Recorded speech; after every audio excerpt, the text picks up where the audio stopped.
The subject of science is often looked down upon as opposed to other subjects. This could be due to the perceived complex nature of the field, or it might just come down to a lack of understanding and appreciation of the subject due to bad communication and uninspiring teaching methods.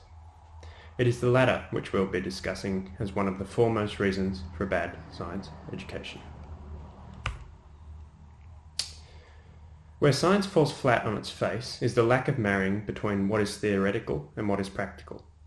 A university in Chicago found that providing a real scenario for virology in where it was put to the students that people have been hospitalized with various health conditions proved to be an effective measure of bettering our communication and understanding. The students took on the role of public health officials and were tasked with identifying the pathogen, tracking how it spreads, and figuring out how to contain and treat it by the end of the semester. It was found that this active engagement made the students pinpoint the virus, and the students were committed to the problem and, most importantly, remembered what they had learnt.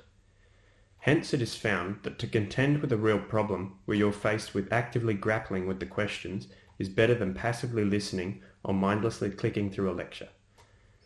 Tom Duff, a computer scientist who developed a similar approach, says we find up to 20% better grades over usual methods. 20% is not to be scoffed at when in pursuit of a better science education. Additionally, the Royal Society of Chemistry agrees.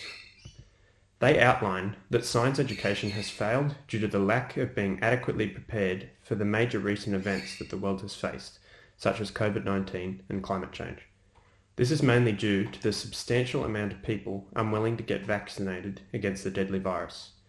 However, this is not the fault of the people or ignorance, but rather the lack of knowledge surrounding scientific concepts or how science works. Additionally, the same article continues to delve into a divide between school science and laboratory science.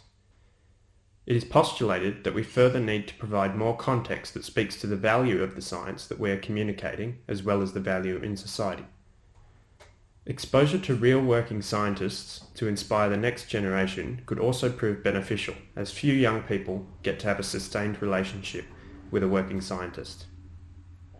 Just as we study or meet an author for an English class or speak to a veteran surrounding history, students need to realise that real working scientists are out there and ready to engage and address issues.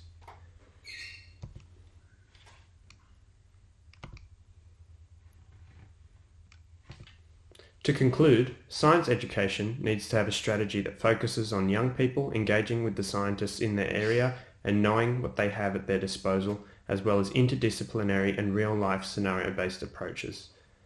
Science is its own selling point if taught and engaged in correctly, and one that we need to keep getting better at communicating so that the next generation confront the solutions of tomorrow.